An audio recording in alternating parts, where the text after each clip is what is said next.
సుగ్రీవుడు ఇచ్చిన టయానికంటే 1 month time ఇచ్చాడు కదా. 24 రోజులు, 25 రోజులు, 26 రోజులు అయిపోయింది టైము. ఆ టైం అయ్యే లోపల వీళ్ళు వెతకడం కూడా అయిపోయింది. ఇప్పుడు ఏం చేయాలా?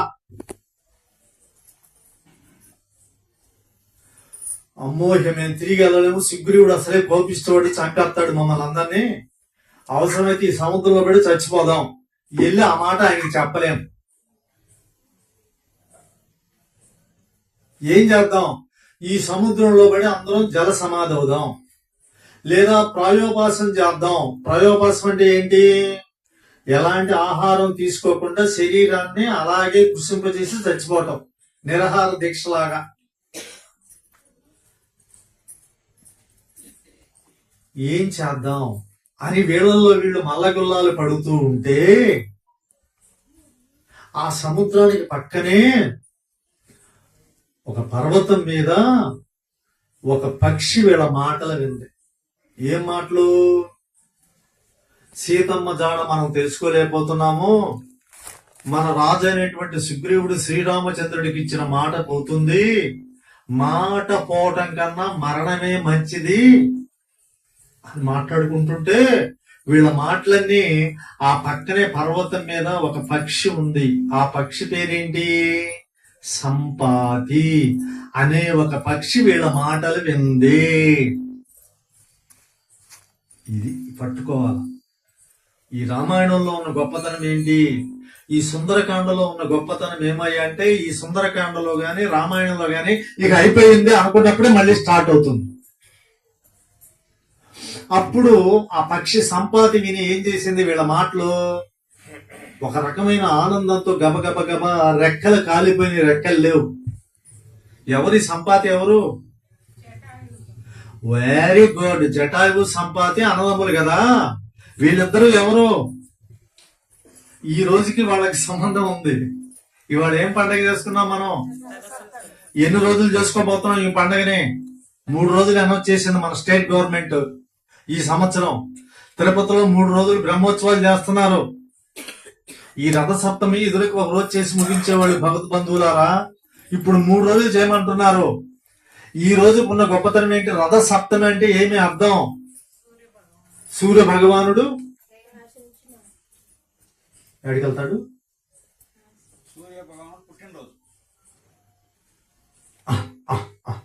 సూర్య భగవానుడు పుట్టినరోజు కరెక్టే. అయితే దీనికి ఒక ప్రత్యేకత ఉంది. సూర్య భగవానుడు ఇవాళ తిథేంటి? సప్తమి అంటే ఎన్ని? అది సూర్యుడు యొక్క రథానికి ఎన్ని గుర్రాలు ఉంటాయి? ఒకడు క్షమించుకోవటం, ప్రేమించుకోవటం అలవాటు చేసుకోవాలి. మనం అందరం పంతాలకి పట్టింపులకి వెళ్ళకూడదు. ఎందుకు? ఎక్కడైతే ప్రేమ ఉంటుందో అక్కడ క్షమించటం ఉండాలి. క్షమించలేకపోతే అది ప్రేమ కాదు, నీ అహంకారం, నీ అజ్ఞానం, నీ మదం. నిన్న ఆ శ్రీకృష్ణ పరమాత్ముని త్రాసులో కూర్చోబెడితే 7 వారాలు నగదు తీసుకొచ్చి ఎవరు పెట్టారు? అందులో ఎవరు పెట్టారు? అబ్బా బ్రహ్మాండంగా ఉంది. ఆ తర్వాత ఆమె ఏం చేసింది? ఆయన స్వామివారిని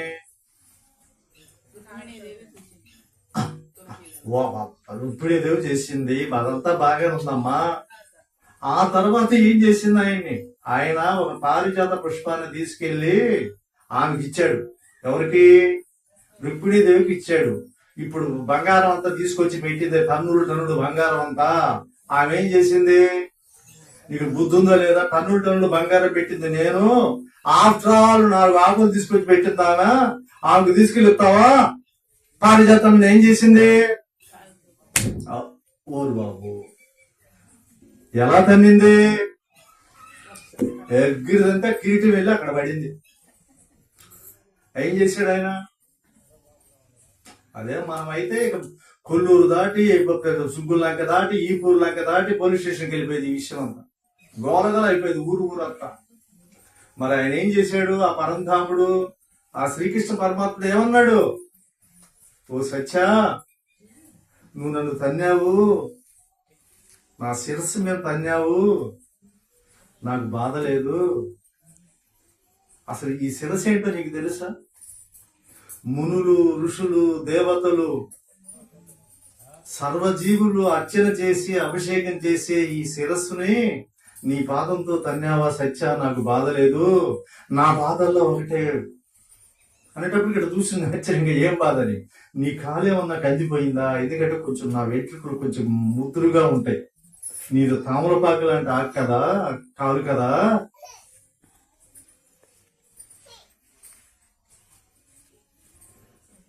దీన్ని బ్యాలెన్స్ ఆఫ్ మైండ్ అంటారు ఇంగ్లీష్ లో. నేను నీ దాసుని, నాకు ముందుగా ఒక మాట చెబితే నీకే తీసుకొచ్చేవాడుగా, అలాంటి పూలు ఒక 100. ఒకటేంటి? అయినా కూడా కోపం తగ్గిందా? తగ్గలా. ఏమన్నాడు? వాక్తాచాడామని అంటే గోవర్ధన పర్వతాన్ని చిటికిన వేరుతో మోసిన ఆ స్వామి వారు, ఆ బంగారు తల్లి, ఆ గారాల తల్లి ఎలంకాలతో తంటే ఏమన్నా బాధపడ్డా అంటే, దయచేసి ఇప్పుడు మీరు ఇది ఇక్కడే మర్చిపోయి వెళ్ళండి, ఎలాకై వెళ్ళిపోయింది, వెళ్ళిపోయి ప్రవచనానికి వెళ్ళి వాడెవడో ఇంత చెబుతున్నాడా, అలా వద్దు ప్లీజ్. గేట్ లోపల మర్చిపోండి ఇదంతా. నన్ను భవదీయ దాసుని, నీ దాసుని సత్యా, నీ లోనుణ్ణి, నీ సేవకుణ్ణి. నన్ను భవదీయ దాసుని మనంబున నెయ్యపు కింకపుని తాచిన, అది నాకు మన్ననయ. అలా తన్నావే, తాచటం అంటే తంతం, అది నాకు అవమానం కాదు, నేను గౌరవంగా తీసుకుంటున్నా. చెల్వగుని పద పల్లవముంబు మత్తను పులకాగ్రకంటక విధానము తాచిన, నొచ్చుననుచునే ననియద అల్కమానవు గదా. ఇకనైనా అరాళకు తలా ఆ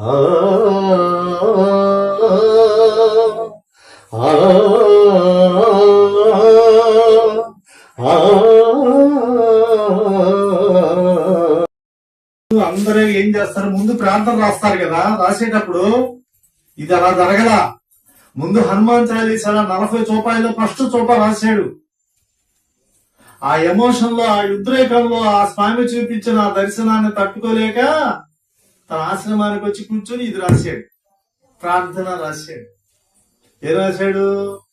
శ్రీ గురు చరణ సరోజ రజ నిజ మన ముకుర సుధారి వరణౌ రఘువర విమల యస జోదాయక ఫలచారి బుద్ధిహీన తను జానికై సుమిరౌ పవన కుమార్ బల బుద్ధి విద్య దేహి మోహి అరహు కలేశవిక.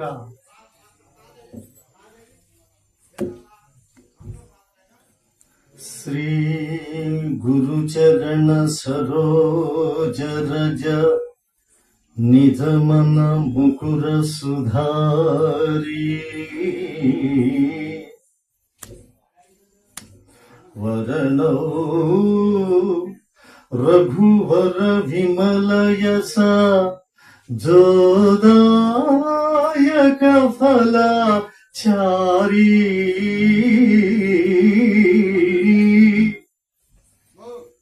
బుద్ధిహీనతను జానికై సుమిరౌ పవన కుమార్ బల బుద్ధి విద్య దేహు మోహు అరహు కలేశ వికార్.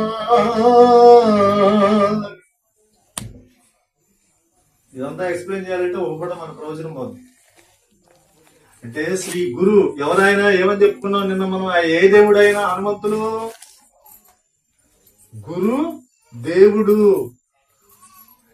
అలాంటి గురుదేవుడికి ముందేం చేశాడు? ప్రార్థన చేశాడు. ఎవరు చేశారు? గోస్వామి తులసిదాస్ చేశాడు. ఎవరి గురించి ప్రార్థన చేశాడు? రాముడి గురించి చేయలే ప్రార్థన. అక్కడేం చెప్పాడు వాళ్ళతో? నాకు రామనామం తప్పితే ఇంకేం తెలియదయా, బతికిస్తే నా రాముడే బతికిచ్చాడని చెప్పాడు వాళ్ళందరికీ. ఇక్కడ ఏం చేస్తున్నాడు? ఎవరిని పిలిచాడు? ఆయన్ని పిలిచాడు. ఇది పట్టుకోవాలి మనం. ఇది ఒక అద్భుతమైనది. ఈ యొక్క హనుమాన్ చాలీసా అద్భుతమైన గ్రంథం. ఈయన పిలుస్తున్నాడు. దేని పిలుస్తున్నాడు? ఇలారా. ఇప్పుడు నిన్నెవరో నేను అక్కడ ఆటో కోసం నుంచుంటే ఎవరో ఒక పెద్ద మనిషి ఒక ఆయన వచ్చారా, ఇటు రారా అన్నాడు. ఏంటంటే బ్యాగ్ తీసుకుని ఆటో పెట్టాను. నేలను తాకక నిలిచి ఉండునది రావణ భవన మధ్యంబుననున్నది వాయుపథమున ప్రతిష్ఠితమైనది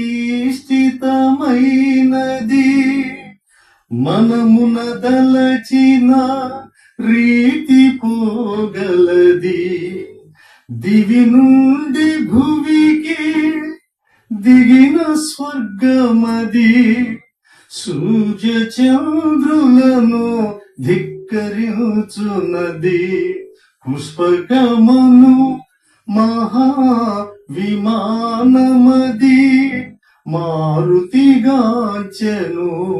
అచ్చరువంది శ్రీ హనుమాను గురుదేవులు నాయదా పలికిన సీతా రామ కథ నే పలికెద సీతా రామ కథ.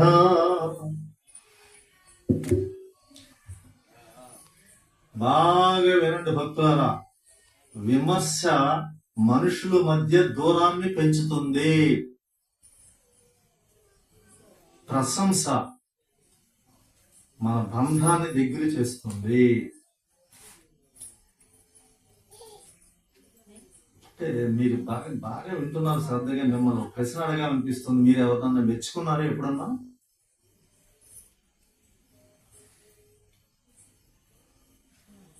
మీరు ఎవరైనా మెచ్చుకున్నారా? రేపు నుంచి చేయి. ఫస్ట్ మన ఇంట్లో నుంచి స్టార్ట్ చేద్దాం. ఏమొద్దు, బయట వాళ్ళు వెళ్ళి మెచ్చుకోబాకండి. మళ్ళీ లేనిపోయి ఆ పొలంలో కోతలు కూర్చోవాడు, అట్టికలు కూర్చోవాడు మెచ్చుకోబాకండి. ఇళ్లలో వాళ్ళని మెచ్చుకోండి. ఇప్పుడు ఉదాహరణకి తీసుకుంటే మనకి ఇంట్లో బాగా కష్టపడి బాగా వండుతారు కదా వంటలు. వచ్చినప్పుడు పాపం భర్తకి పెడతారు. అయితే అంటే అందరూ కాదు, మగాళ్ళలో కొంతమంది ఉంటారు, అందరూ కాదు, చాలా మంది పాపం మెచ్చుకుంటారు ఆడవాళ్ళని, అంతా బాగుంటుంది. కొంతమంది ఉన్నారంటే మగవాళ్ళు, ఈమెమన్నా మా టీవీ ఈ టీవీ చూసి పాపం చెమట్ల కక్కేటట్టు చేస్తుంది. వంటింట్లో ఉండి తీసుకొచ్చి పెట్టిద్ది. గత గత గత గత మింగుతాడే గాని కనీసం మొహం ఎక్క కూడా చూడ్డే. కనీసం అప్పుడు అడిగిద్ది, ఎట్టుందయ్యా, ఎట్టుందండి, నేను చేసిన జీడిపప్పు ఎట్టుంది, గారెలు ఎట్టుంది చెప్పడే. సరే చెప్పకపోతే చెప్పపోయాడు. ఆ ఫేస్ లో ఎక్స్ప్రెషన్ అన్న ఉండాలిగా. ఆ ఫేస్ లో ఎక్స్ప్రెషన్ కూడా ఉండదు. అది తినేటప్పుడు కూడా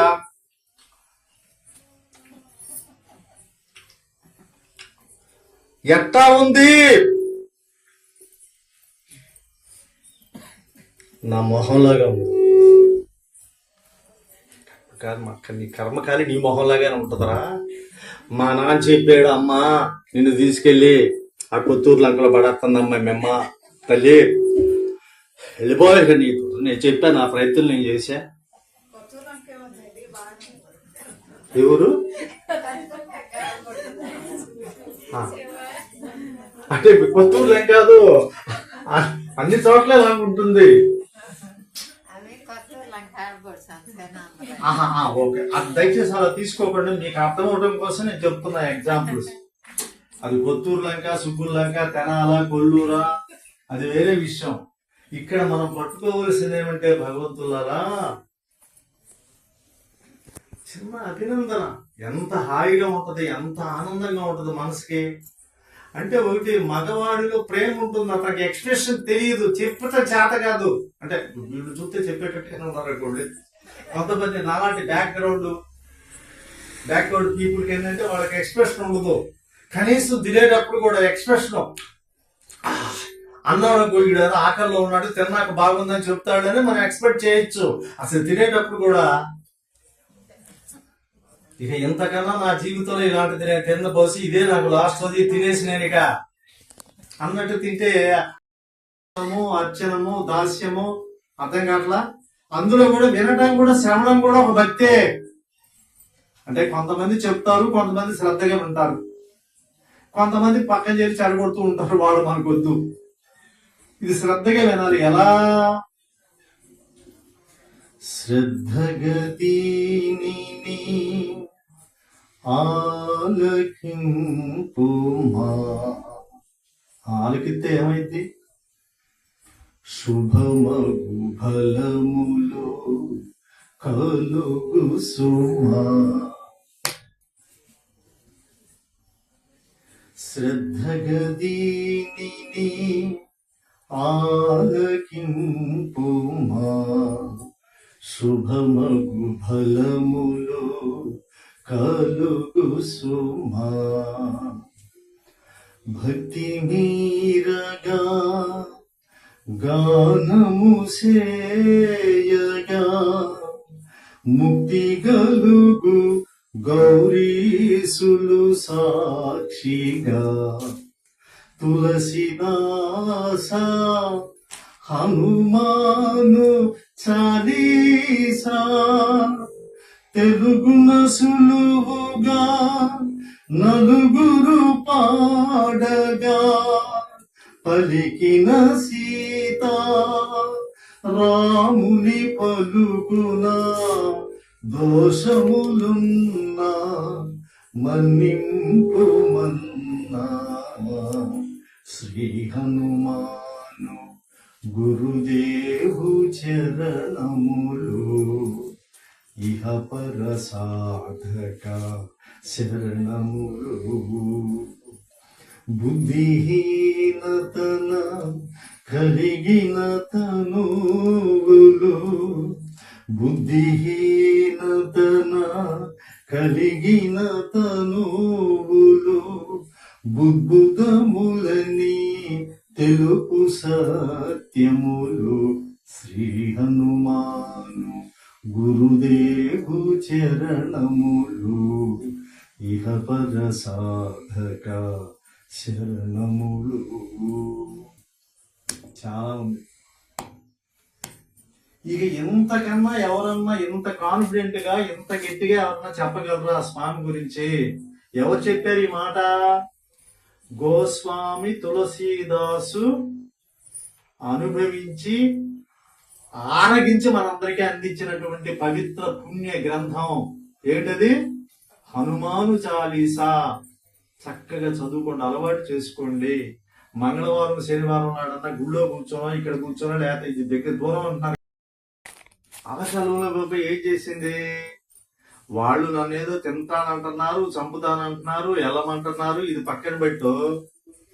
అసలు నేను ఏ చేసిన పాపం, ఏ జన్మలో చేసిన పాపం నన్ను ఇలా వెంటాడుతుంది?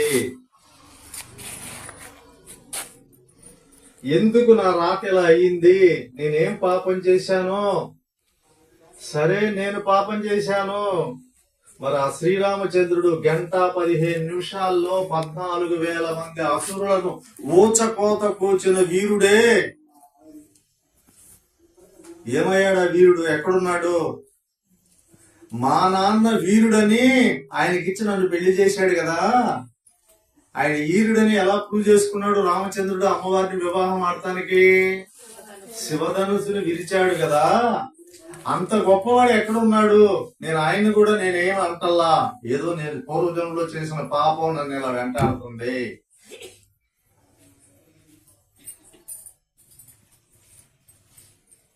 ఇందులో ఒకరిని అని కూడా ప్రయోజనం లేదు. ఆ రాక్షసులు ఏమన్నా, రావణాసుడు ఏమన్నా నా రాత ఇలా తగలబడింది, నా పరిస్థితి ఇలా అయిందని అమ్మవారు కొంచెం అసహనానికి గురయ్యి అమ్మవారు మనస్సంతా ఆవేదనతో నిండిపోయింది. ఇక నాకు ఈ బతుకొద్దు, ఈ రావణాసుడు అనే మాటలు నేను తట్టుకోలేను, ఇక నేనేం చేయాలి, నేను చచ్చిపోతా. ఎందుకు నేను ఎదురు చూస్తున్నాను? ఎందుకు ఇప్పుడు ఎన్నాళ్ళ నుంచి ఎదురు చూస్తున్నాను? వచ్చాడా రాముడు? పోనీ ఈ రావణాసుడు అన్న మారాడా? దీనికి పరిష్కారం ఒకటే, నా మరణము. నేను చచ్చిపోతే ఈ సమస్య ఆగిపోతుంది అని అమ్మవారు మానసికంగా ఇక ప్రిపేర్ అవుతుంది. దేనికి ప్రిపేర్ అవుతుంది? చచ్చిపోవడానికి ప్రిపేర్ అవుతుంది.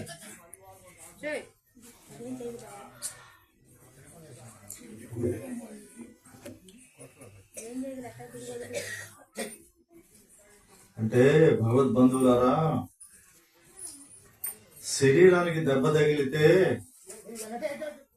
ఒక రాయి తీసుకుని కొట్టామనుకోండి, మొహం మీద బళబళ బళబళ రక్తం కారుతూ ఉంటది. శరీరానికి దెబ్బ తగిలితే రక్తం వస్తుంది, అదే హృదయానికి దెబ్బ తగిలితే కన్నీరు వస్తుంది. ఆ తల్లి హృదయం అంతా చిల్లులు పడిపోయింది రావణాసుడు మాటలతో. అంతేకాకుండా ఒక ఎమోషన్ లో మనిషి సూసైడ్ చేసుకుందాం అనుకుంటాడు. ఆ సూసైడ్ చేసుకుందాం అనే మనిషిని కనుక మనం ఆపగలిగితే వాడికి చచ్చిపోడు. ఎందుకంటే ఒక సామెత ఉంది, suicide is a permanent solution for a temporary problem అని. అంటే ఈ సూసైడ్ అనేది ఎలాంటిదంటే, ఒక అశాశ్వతమైన తాత్కాలికమైన సమస్య గురించి భయపడి బెంగపడి శాశ్వతంగా చచ్చిపోవడం. ఎందుకు? సమస్యలు అనేవి వస్తూ ఉంటాయి, పోతూ ఉంటాయి. అసలు సమస్య అంటేనే అది పోయేది. సమస్య అనేది ఏది శాశ్వతంగా ఉండదు.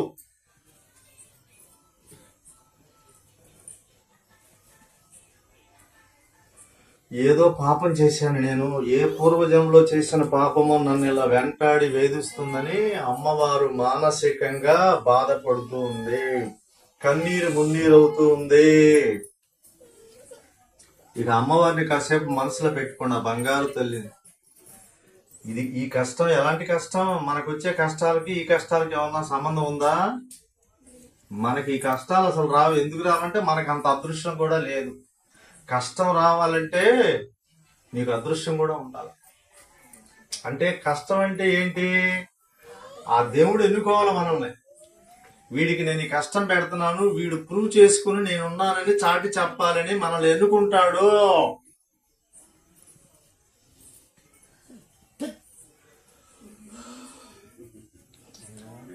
ఏ పూర్వ పాప ఫలితము గాని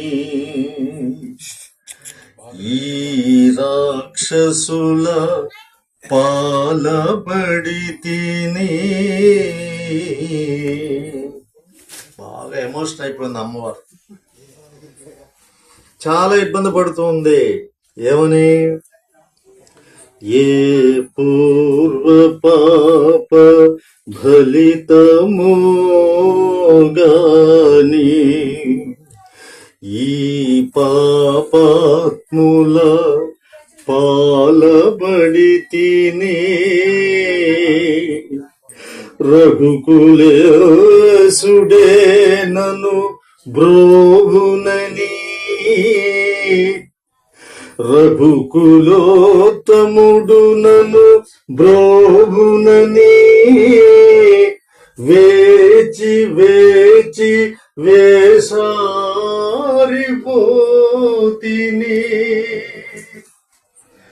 ఎంతకాలమీ హృదా ప్రయాసము, ఆత్మహత్యయే నాకు శరణ్యము అని సోకిల్చుచు అని సోకిల్చుచు జానకి తూలేను రాక్షస వనితల క్రూర వలయమునా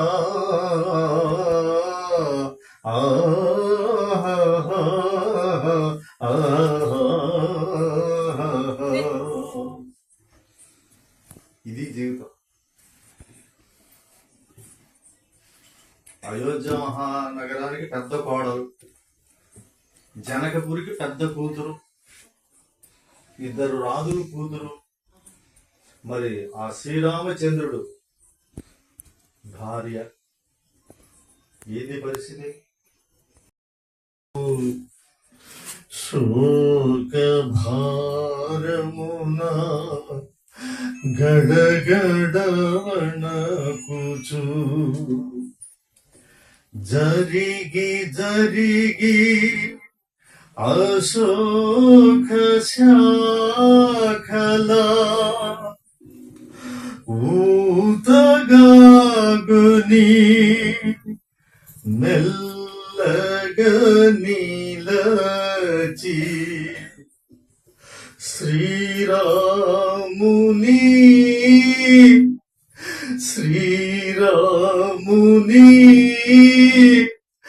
కడసారి తలచుకొని తన మెడ జడతో ఉరివాసుకొని ప్రాణత్యాగము చేయబూనగా శుభశకునములు తోచె వింతగా. ఎవరు లేరు, ఎవరు చూడలేదు, ఎవరు రక్షించలేదని అనుకున్నాం కదా మనం. శుభ సూచనలు వచ్చేసినాయంట ఆమెకి. ఏమిటయ్యి? ఆమె యొక్క ఎడమ భుజం అదిరిందంట, ఆమె ఎడమ కన్ను అదిరిందంట, ఆమె ఎడమ తొడ అదిరిందంట. అంటే భగవద్బంధువులారా, ఆడవారికి ఎడమ వైపు ఉండే అవయవాలు అదిరితే శుభమో, అదే పురుషులకు కుడి వైపున ఉండే అవయవాలు అదిరితే శుభమో. అంటే ఈ రామాయణం అంటే అంత స్వప్న శాస్త్రము, శకున శాస్త్రము, జ్యోతిష శాస్త్రము, వాస్తు శాస్త్రము, సంఖ్యాశాస్త్రము, రక్త శాస్త్రము, అన్ని శాస్త్రాల సమ్మేళనమే ఈ రామాయణం.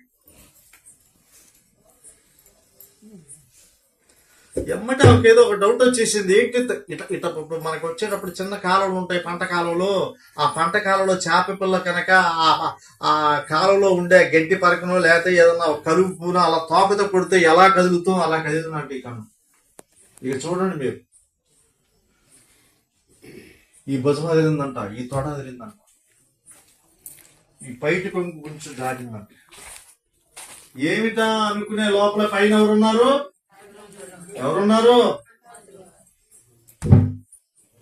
ఆయన ఊరుకుంటాడా? ఎమ్మటే ఈ తల్లిని ఎలా కాపాడుకోవాలని స్టార్ట్ చేశాడు. ఏం చేశాడు?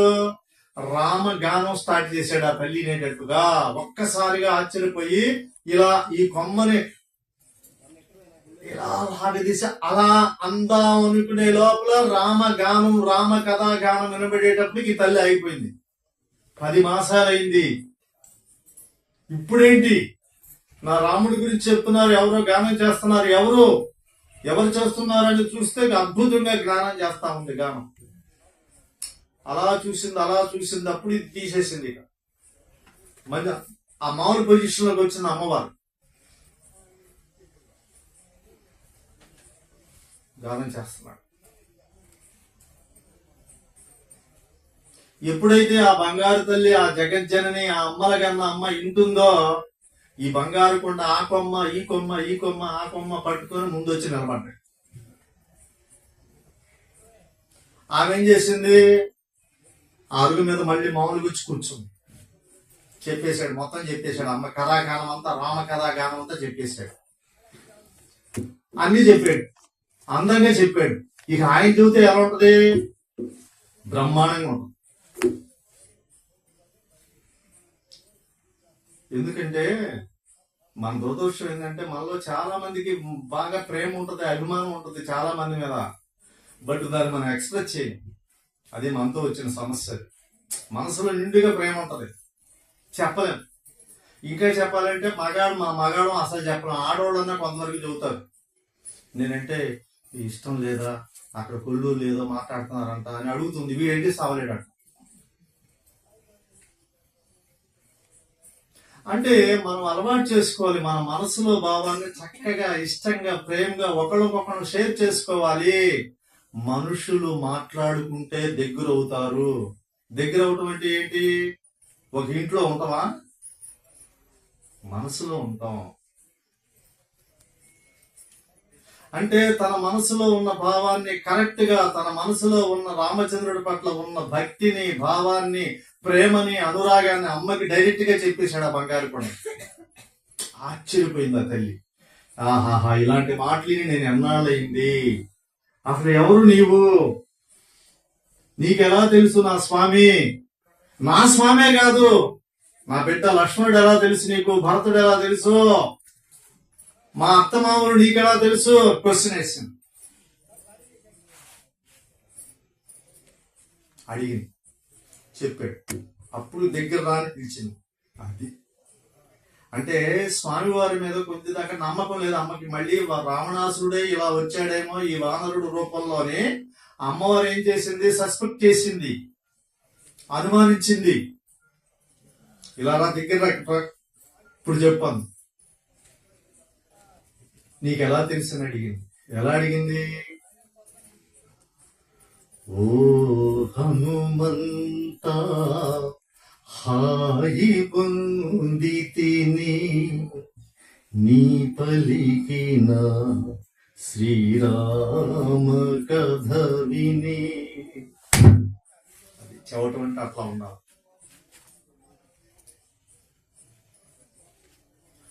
ఓ హనుమంత హాయి పొందితిని, నీ పలికిన శ్రీరామ కథ విని.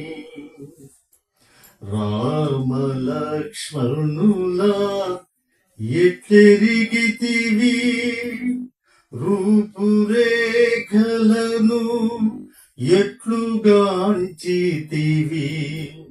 వారి మాటలను ఎట్లు వింటివి, వారి గుణములను ఎట్లు తెలిసితివి అని పల్కె సీత హనుమంతునితో.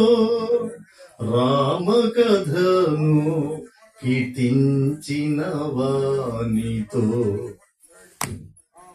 అలా చెప్పాలి. రమునా గడగడ వణకుచు జరిగి జరిగి అశోక శాఖల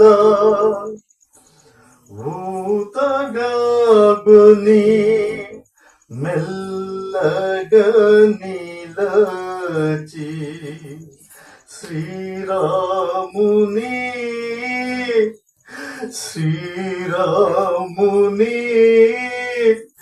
కడసారి తలచుకొని తన మెడ జడతో ఊరిపోసుకొని.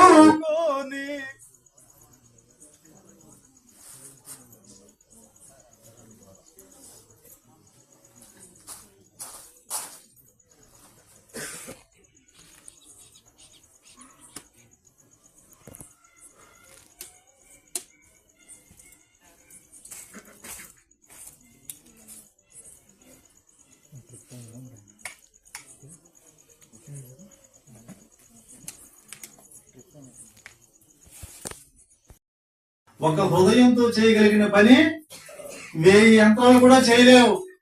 అంటే మనం ఎలా వచ్చేసాం? యంత్రాల్లాగా అయిపోయాం. మన పరిస్థితులన్నీ యంత్రాలతో ముడిపడి ఉన్నాయి. మనసుని ఎవరు వాడుకోవటంలా, హృదయాన్ని ఎవరు వాడుకోవటంలా. ఈ రామాయణం రాసేటప్పుడు, ఈ హనుమాన్ చాలీసా రాసేటప్పుడు గోస్వామి తులసీదాసు దేన్ని ఉపయోగించాడు? మర్చిపోయాడు. అది ఎవరిని అడిగాడు? నా హృదయాన్ని శుద్ధి చేసుకుంటారా అని ఎవరిని అడిగాడు? ఈ బంగారాన్ని అడిగాడు కదా. శ్రీ గురు చరణ సరోజ రజ నిజ మన ముకుర సుధారి. ముకుర అంటే అర్థం. ఇప్పుడు మన మొహాలు మనకు కనపడతాయా? దేనిలో చూసుకుంటే కనపడతాయి? అది ఆ అర్థం కనుక శుద్ధిగా లేకపోతే ఇక మన మొహం చూడక్కర్లే కదా, మనమే దర్చుకుంటాం మొహాన్ని చూసి. ఆ అర్థాన్ని శుభ్రంగా కడిగి క్లీన్ చేస్తే ఈ మొహం కొద్దిగా కనపడింది, అప్పుడు దీనికి వెళ్ళిపోద్ది. ఫెయిర్ అండ్ లవ్లీలు, పాండ్స్, గిన్స్ వెళ్ళిపోతాయి, లేకపోతే దడుచుకుంటారు జనాలు. అంటే నీ ముఖాన్ని చూసుకోవడానికి అర్థం అంత అవసరమో భక్తులారా? నీ హృదయాన్ని మరి ఎక్కడ చూసుకుంటా? నువ్వు ఎందులో చూసుకుంటా? ఎదుటివాడు చెప్తాడు నీ హృదయం ఏంటో, నీ మనసు ఏంటో. అందుకనే గోస్వామి తులసీదాసు ఫస్ట్ హనుమాన్ చాలీసా రాసేటప్పుడు ఏమని ప్రార్థన చేశాడు ఆ బంగారు తండ్రిని? శ్రీ గురు చరణ. ఆయన ఎవరు? ఏ దేవుడు? అది శ్రీ హనుమాను గురుదేవులు నా యద పలికిన, మా గుళ్ళో పలికిన కాదు, మైకులో చెప్పిన మాటలు కాదు, నా హృదయంలో చెప్పిన మాటలు. శ్రీ హనుమాను గురుదేవులు నా యద పలికిన రామ కథ. ఉత్త రామ కథనా? కాదు కాదు, సీతారామ కథ.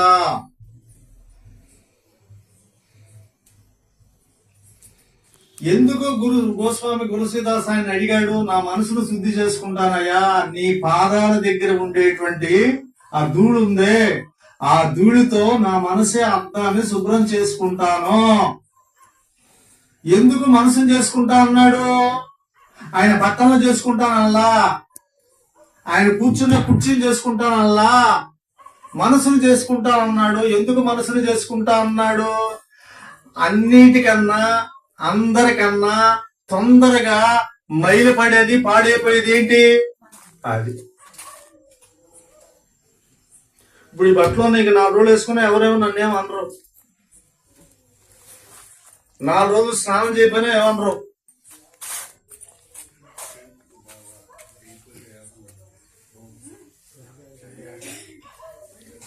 అయితే మనసు ఏమవుతుంది? మైలు పడుతుంది, అశుద్ధం అవుతుంది, ఇదేదో పిచ్చి పిచ్చి పనులు చేస్తుంది, ఇక్కడ ఉంటది అక్కడ ఉంటది, ఎక్కడికైనా వెళ్ళిపోద్ది. అసలు మనసుని కంట్రోల్ చేసేవాడు ఎవడు? కాబట్టి ఈ మనసుని కంట్రోల్ చేయాలంటే నాకు నువ్వు సహాయం చెయ్యి ఆయన అడిగాడు గోస్వామి తులసీదాసు. హనుమాన్ చాలీసాలో ఫస్ట్ ప్రార్థన అదే మనకి. శ్రీ గురు చరణ సరోజ రజ నిజమన ముకుర సుధారి వరణౌ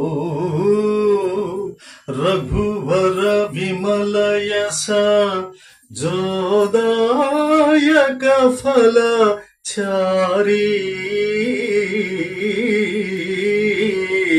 బుద్ధిహీన తను జానికై సుమిరవు పవన కుమార్ బల బుద్ధి విద్య దేహు మోహు హరహు కలేశ వికార్. అసలు అద్భుతమైంది. నాకు బలాన్ని, బుద్ధిని, విద్యని అన్నిటినిచ్చి ఇంకేమంటున్నాడు? హరహు, హరించేసే, తీసేసే, కలేశ వికార్, నా మనసులో కలతలు లేపే, పిచ్చి పిచ్చి ఆలోచనలు లేపే ఈ వికారం ఉంది నా మనసంతా. ఎందుకనే వికారంగా ఉంటుంది? ఎందుకంటే మీరు ఆయన బ్యాక్గ్రౌండ్ కనుక తీసుకుంటే మొత్తం అదే అతని లైఫ్ అంతా. ఆ టైం వచ్చి టోటల్ గా మారిపోయాడు ఆ బంగారు కొండ.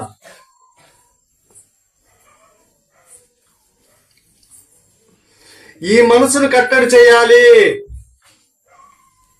ఈ మనసును కట్టడి చేయాలంటే ఎక్కడ మందులు ఉన్నాయి? వీటికేమన్నా భగవన్ నామం. నువ్వు హనుమాన్ చాలీసా అంటావా, లలిత సహస్రనామం అంటావా, లేకపోతే విష్ణు సహస్రనామం అంటావా, భగవద్గీత అంటావా, నీ ఇష్టం. నువ్వు అన్నం పెట్టుకోవడం ముఖ్యం. అందులో వంకాయ కూర, బీరకాయ కూర, పచ్చిమిరకాయ పచ్చడా, మునక్కాయ కూర, ఆవకాయ పచ్చడా, పప్ప, నా బొంద, నీ ఇష్టం. ముందు ముద్దు పెట్టు.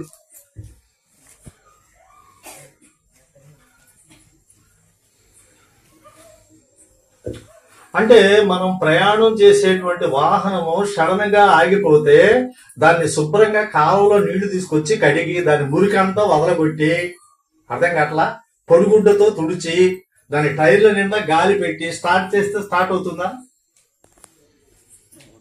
అవును, తగ్గిపోతుంది.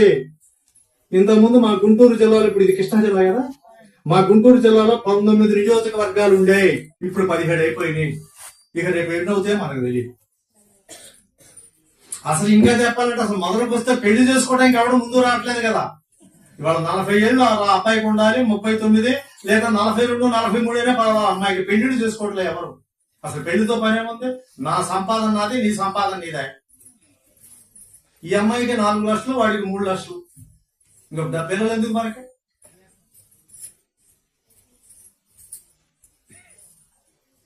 నేను ఎవరో చెప్తున్నారు, ఎవరు శ్రీనివాసరావు గారు, ఏమండి ఏంటంటే ఎక్కడికి వెళ్ళారంటే, మా పెదనాన్న గారు మంచాన్ని పడ్డాడంటే చూసి వద్దామని వెళ్ళాను, తాడేపల్లి అన్నాడు. సరే ఏదో నోరు ఊరుకోగా నేను అడిగి ఎంతమంది పిల్లలండి ఆయనకే అన్నా.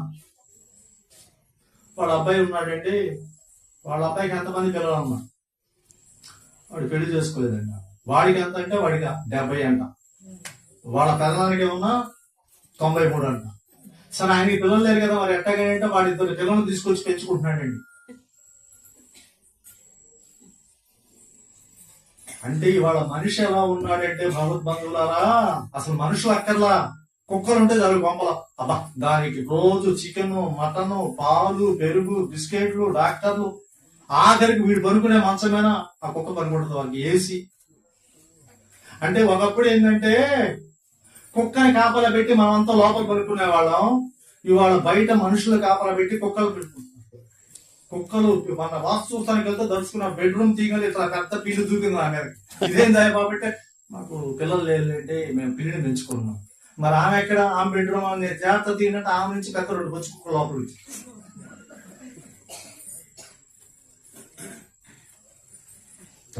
భగవద్బంధువులారా, మానవీయ సంబంధాలన్నీ పోతున్నాయి.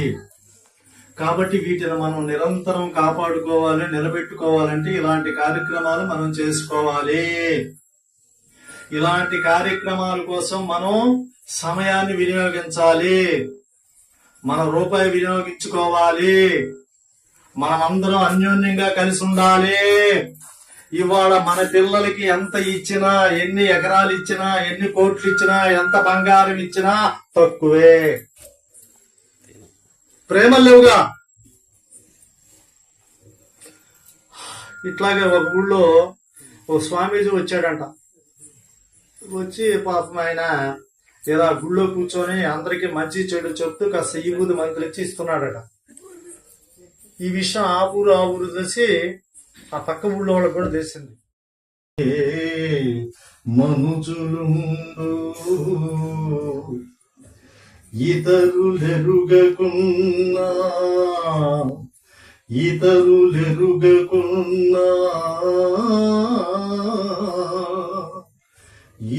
ఈశ్వరుడెరుగడా.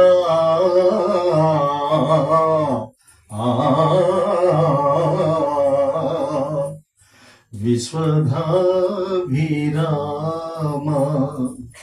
వినురవేమా.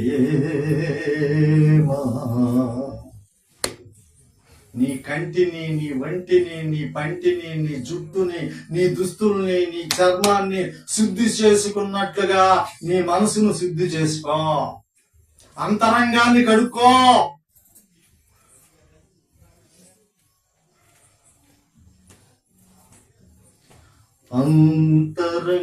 అంతరంగమందు అపరాధములు చేసి మంచివాని వలె మనుజులుండు, ఇతరులెరుగకున్నా ఈశ్వరుడెరుగడా.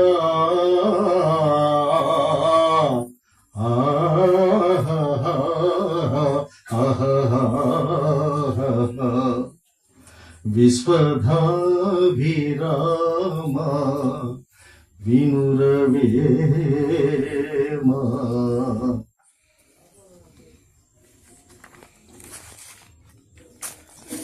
ఇప్పుడు రావణాసుడు వంతు వచ్చింది భగవద్బంధువులారా.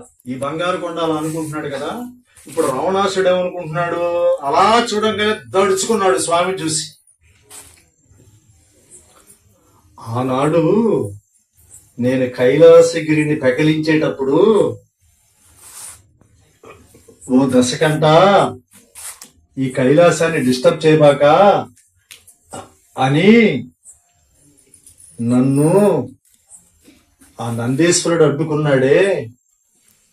దేనికి అడ్డుకున్నాడు నందీశ్వరుడు? పరమశివుడు అమ్మవారు ఏకాంతంగా ఉన్నారు దశకంట. ఇంకా అప్పటికి రావణ అనే పేరు రాలేదు అతనికి. ఇప్పుడు వాళ్ళని కొంచెం ప్రశాంతంగా ఉన్నాయి, కాసేపు ఎదురు చూడు, అప్పుడు నేను స్వామివారికి వెళ్ళి చెప్తాను, ఆయన దర్శనం నీకు లభిస్తుందని. నందీశ్వరుడు నాకంటే నేనేం చేశాను? నువ్వేందే నాకు పర్మిషన్ ఇప్పించేది ఆయన దగ్గర? ఆయన నా స్వామి, నా దేవుడు, నువ్వు ఇప్పించేదేంటి? ఏకాంతమా నా బొంద అనేసి ఏం చేశాడు? ఆ కైలాసగిరిని ఏం చేశాడు?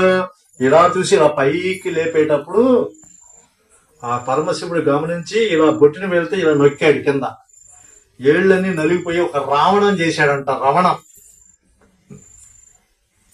అప్పుడు అతనికి ఆ టైటిల్ వచ్చింది. రావణ అంటే గిల్లిపుని ఏడ్చి చచ్చేవాడని అర్థం.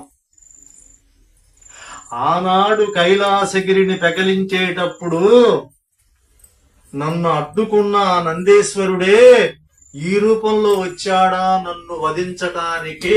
అది స్వామివారిదేంటి ఇంతకటి నుంచి పాజిటివ్ సెల్ఫ్ టాక్. ఇప్పుడు ఈ రావణాసుడిదేంటి నెగటివ్ సెల్ఫ్ టాక్. అంటే సానుకూలమైనటువంటి మాటలు తను మాట్లాడుకుంటే స్వామి ప్రతికూలమైన మాటలు మాట్లాడుకుంటూ ఉన్నాడు రావణాసుడు. ఎందుకో మన చేసే పనులు మన బుద్ధులు బట్టే మనకి ఆలోచన వస్తాయి.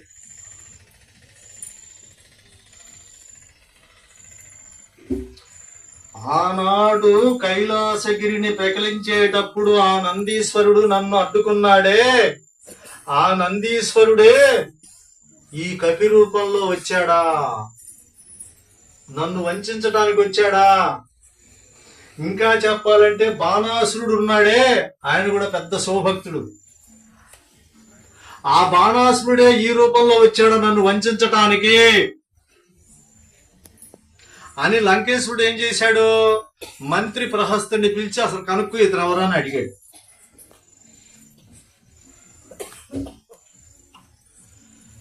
అంటే ఇతరుల గురించి మంచిగా మాట్లాడటం అంటే, ఇతరుల గురించి మంచిగా చెప్పటం అంటే, నీ గురించి నువ్వు మంచిగా చెప్పుకోవటమే, నీ గురించి నువ్వు మంచిగా మాట్లాడుకోవటమే. ఇతరుల గురించి చెడ్డగా మాట్లాడినా, ఇతరులను ఎక్కిరించినా, హేళన చేసినా, విమర్శించినా, చెడుగా మాట్లాడినా నీ బతుకంతే అంతే. వాడే వెళ్ళి చెబుతాడు, ఆ యదవ అందరికి ఇట్లా చెబుతున్నాడండి మీ గురించి అని ఫస్ట్ వాడే చెబుతాడు. వాడు చెడ్డుంటే వాడు జనం చూసుకుంటారు, నువ్వు మంచి చూసుకో. మరి మనం అందరం రామ భక్తులం అయితే, ఆ సీతామాత వారసులం అయితే, మనము తెలుసో తెలియకుండానో మనం ఎవరిని మానసికంగా గాని శారీరకంగా గాని మనం బాధ పెట్టకూడదు. ఎందుకో తెలుసా?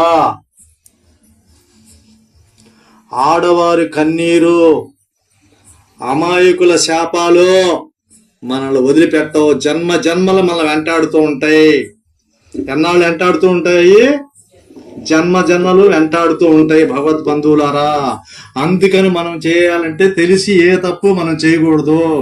ఒక్కోసారి చేయాల్సి వస్తుంది, అప్పుడు వాళ్ళకి చెప్పుదాం మనం, అమ్మా ఇలా ఇలా ఇలా ఉండి నేను ఇలా మాట్లాడాల్సి వచ్చింది, ఇలా చేయాల్సి వచ్చింది, ఏమనుకోవద్దు అని మనం చెబితే అసలు ఎంత ఆనందంగా ఉంటామండి మనం, ఎంత సంతోషంగా ఉంటాం, ఎంత ప్రేమగా ఉంటాం, ఒక తల్లి బిడ్డల్లాగే ఎంత కలిసిపోతాం.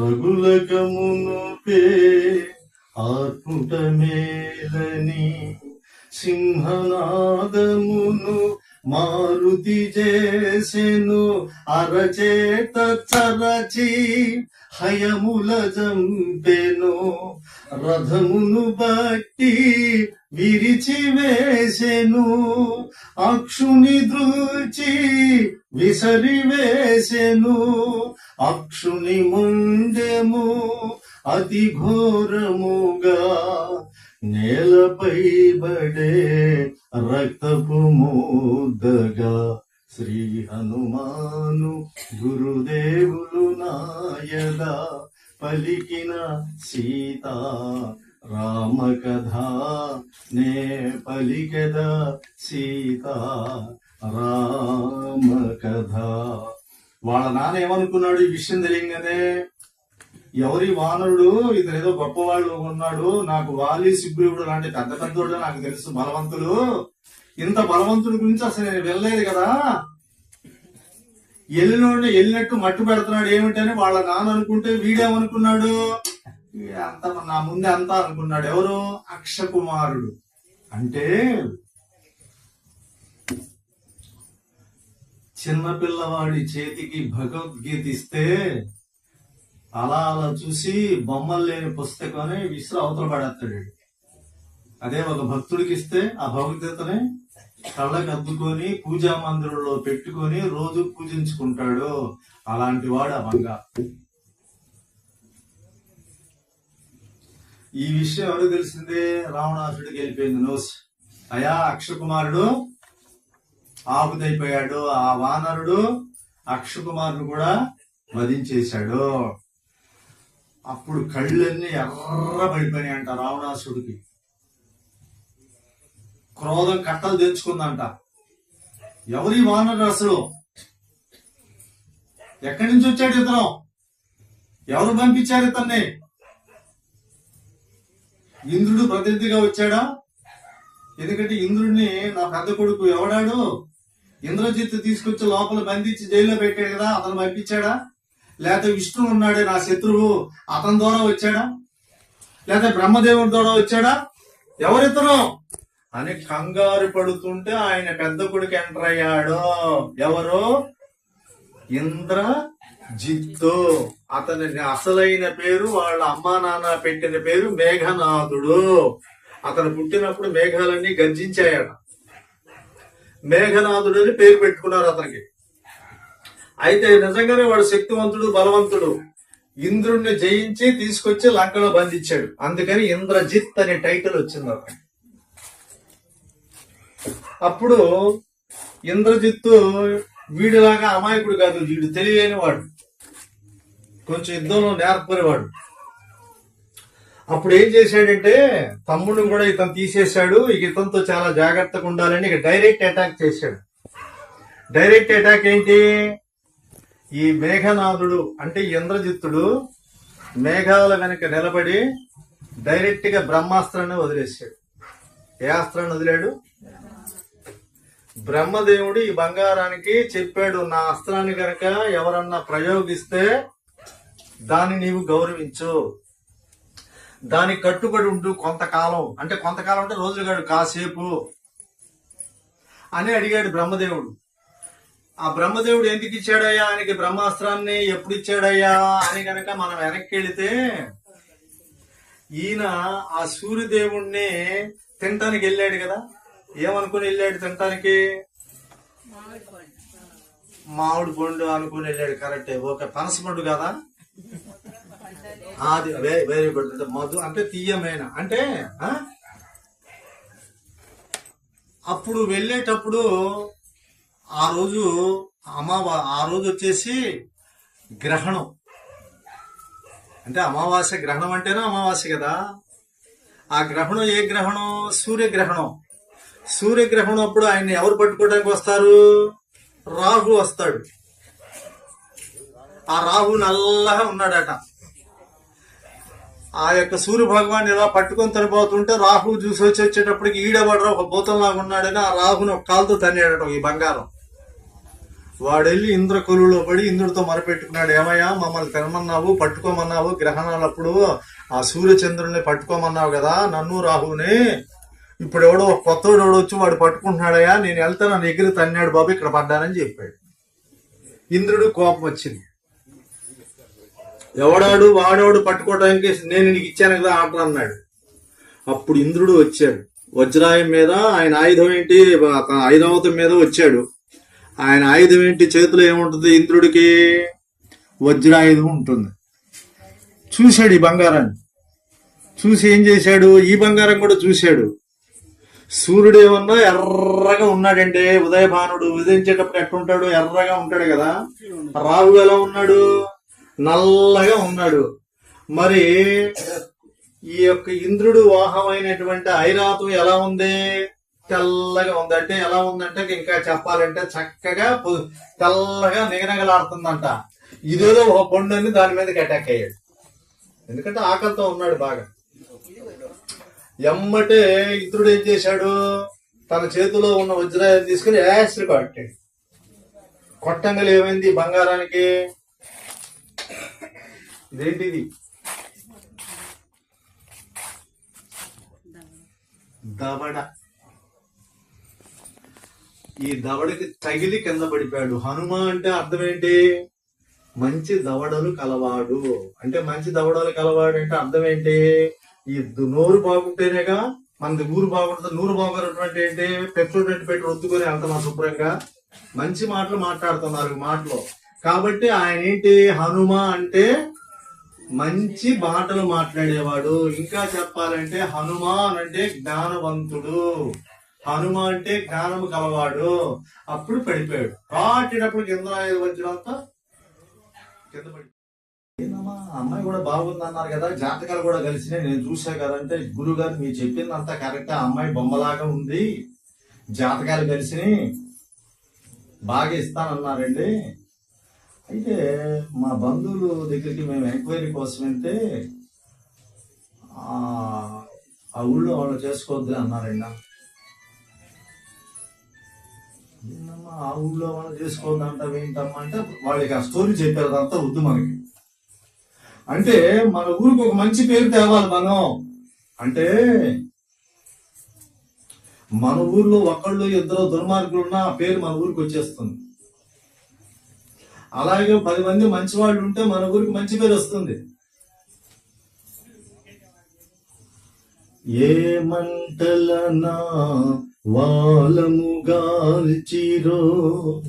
ఆ మంటలనే లంకగాల్తునని. ఎలా కాల్చాడు, ఎలా దహనం చేశాడు ఆ లంకనే. భీమరూపుడై గర్జన సేయుచు రుద్రరూపుడై మంటల జిమ్ముచు మేడమిటల వనాల భవనాల వెలిగించెను జ్వాలా తోరణాల. చూచి రమ్మనినా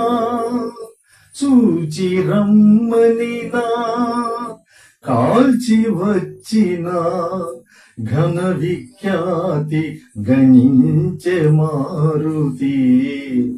భీమరూపుడంట, ఇంకేమంటున్నాడు, రుద్రరూపుడంట. అమ్మో వద్దులే. అంటే స్వామి ఆ విధంగా ఒక రుద్రుడంటే ఎవరు, శివుడంటే. ఇప్పుడు శివుడంటే శుభాన్ని ఇచ్చేవాడు. ఇప్పుడు మీరంతా ఇంటికి రాగానే మగాడితో నవ్వారనుకో, సాక్షాత్తు లక్ష్మీదేవిలాగా ఉంటారు. మొహం మార్చుకుంటే దుర్గాదేవిలాగా ఉంటారు. అంతే. శాంతంతో మీరు కరుణిస్తే చక్కగా అమ్మవారు, ఉగ్రరూపం చూస్తే దుర్గాదేవి, అంతే, ఫినిష్. అంటే అలాగే శివుడంటే మనకి శుభాలు ఇచ్చేవాడు, శాంత స్వరూపుడు. రుద్రుడంటే సంహరించేవాడు, శిక్షించేవాడు. ఎలా ఉందయ్యా లంక అసలు, గత పద్ధతి నుప్పులు కక్కుతూ గప్పు గప్పుమని పొగలు వస్తూ గుప్పు గుప్పుమని మంటలు అలా పైకి లేస్తూ ఉంటే ఆ లంకాపట్నం ఎలా ఉందయ్యా. ఒకచో కుంకుమ కుసుమ కాంతులా ఒక ఎడబూరుగు పుష్పఛాయలా ఒకచో మోదుగు విరుల తేజములా ఒక ఎడకరగిన లోహపు కాంతులా కోటి సూర్య సమాన కాంతులా లంకాపురము రగిలెను మంటలా చూచి రమ్మనినా కాల్చి వచ్చిన ఘన విఖ్యాతి గణించే మారుతి శ్రీ హనుమాను గురుదేవులు నాయదా పలికిన సీతా రామ కథ నే పలికెద సీతా రామ కథ. ఇది ఎక్స్ప్లెయిన్ చేసుకుంటే అరగంట బాగుంది మనకి. సింపుల్ గా ఒకచో కుంకుమ కుసుమ కాంతులంట. ఎలాంటి పూలు ఎర్రగా ఉన్నాయంట. ఇప్పుడు మనం బొట్టు పెట్టుకున్నామే సింధూరంలాగా ఉన్నాయంట. ఆ పూల రంగులో లెగుస్తున్నాయంట మంటలు. ఒక చోట తీసుకుంటే ఏంటి బూరుగు పుష్పఛాయలు అవన్నీ కూడా మనకు తెలియవు. ఆ పేర్లన్నీ ఇచ్చాడు. ఇంకా చెప్పాలంటే అనేక విధంగా ఒక బంగారాన్ని గనక కరిగిస్తే అది ఎలా పారుతూ ఉంటది. తీసుకెళ్ళి యూట్యూబ్ లో పెట్టరు అమ్మాయి. మొత్తం ఫినిష్ అయిపోయింది లంకంతా. యూట్యూబ్ లో పెట్టలేదు. నేను మీ ఊరు వాళ్ళకి ఒకళ్ళకి ఇద్దరు పెడతా. లంక అంతా ఏమైపోయింది, బూడిదైపోయింది, మసైపోయింది, మంటల పాలైపోయింది. ఇక స్వామివారు ఏం చేశాడు, ఇక వెళ్ళిపోతున్నాడు మెల్లగా. వచ్చిన పని అయిపోయింది. ఇక ఎక్కడి నుంచి వచ్చాడు స్వామి, అక్కడికి వెళుతూ ఉన్నాడు. వెళుతూ మధ్యలో ఆ లంకాపట్నం దాటిన తర్వాత ఒక సముద్రం గనక వస్తే ఆ సముద్రం దగ్గర దిగి ఆ లంకలో కాల్చినటువంటి ఆ తోక ఉంది కదా, ఆ తోకని ఆ నీళ్ళలో ఇలా చల్లార్చుకోవడానికి దిగారు స్వామివారు. అప్పటికి కొంచెం తగ్గింది. ఏం తగ్గింది, కోపం తగ్గింది, ఆవేశం తగ్గింది, క్రోధం తగ్గింది. అప్పుడు ఈ తోకని తీసుకుని ఆ నీళ్ళల్లో ఇలా చల్లార్చుకుంటూ, మొహం అంతా కూడా భయంకరంగా ఉంది కదా, నీళ్లు తీసుకుంటూ కాస్త మొహాన రాసుకుంటూ చేతులు రాసుకుంటూ ఇలా తింటూ ఇలా వెనక్కి తిరిగాడట. వెనక్కి తిరిగితే ఏమైంది, ఆ యొక్క లంక కాంచన లంక ఏముంది, భెళ్ళు మరి పేలతా ఉంది. అశోకవనము ధ్వంసమైనను జానకి మాత్రము క్షేమమేనని లంకాపురము రూపుమాసినను విభీషణు గృహము నిలిచియుండెనని అంబర వీధిని సిద్ధచారణులు పలుకగా విని మారుతి పొంగెను. శ్రీ హనుమాను గురుదేవులు నాయదా పలికిన సీతా రామ కథ నే పలికెద సీతా రామ కథ.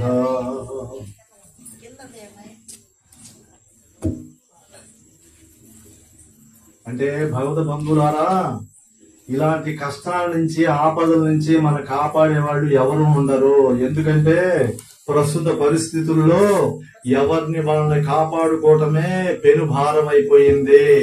ఎందుకంటే మన పిల్లలు మన దగ్గర ఉంటున్నారా, ఎక్కడ ఉంటున్నారు, ఏ చెన్నైలోనో ఏ బెంగళూరులోనో, ఇంకా చెప్పాలంటే మరి మీలాంటి వాళ్ళ పిల్లలంతా అమెరికా, రష్యా, ఇంగ్లాండ్ అక్కడ ఉంటారు కదా.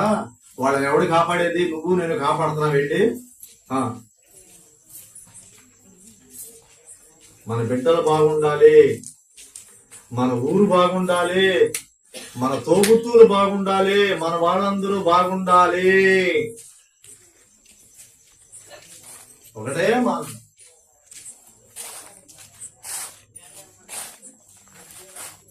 అప్పుడు అమ్మ దగ్గరికి వెళ్ళాడు. అమ్మ పాదాలకి దండం పెట్టుకున్నాడు. అమ్మ క్షమించమ్మా, ఆవేశంతో చేశానంది.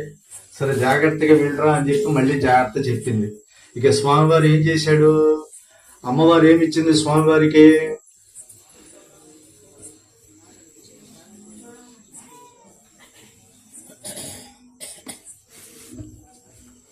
ఏమిచ్చింది? నిన్నేమిచ్చే ప్రసాదాలు ఏంటినన్నా? బూరులా, మైసూర్ పాకము. మరి ఈ గుర్తున్నాయి కదమ్మా, ఎంత కరెక్ట్గా చెప్పారు పూజ, మాకు ఖచ్చితంగా ఇయ్యే కరెక్ట్గా.